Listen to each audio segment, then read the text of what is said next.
पण मग पीएचडी करावं असं का वाटलं तुम्हाला?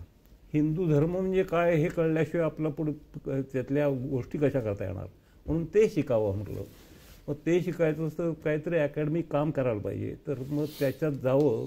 नशिबाने इथे ते भारतात नाही पण इथे शक्य आहे की त्या लोकांनी सांगितलं लट्रोब युनिव्हर्सिटीने की तुम्हाला काय करायचे, रिसर्च काय करायचे ते आम्हाला लिहून द्या 4 पानी.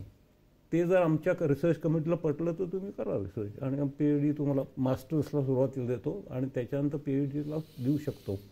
फक्त वर्षभरात रेफरीड आर्टिकल कुठल्या जर्नलमध्ये आलं पाहिजे तुमचं. हा ते मला जमलं, नशिबाने जमलं. मग त्यातून म्हटलं ठीक आहे. मग आता मग ती पीएचडी केली मी गुरु लोकांवर, शंकराच्या देवळातले गुरु असतात त्यांच्यावर.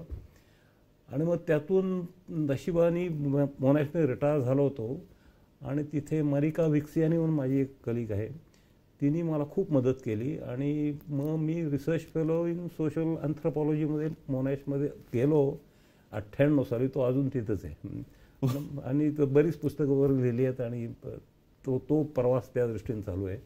पण त्यामुळे हिंदू धर्म हे जास्ती कळलं की काय आपला धर्म आहे. आणि मग त्यामुळे मी लेक्चर्स देतो सगळं.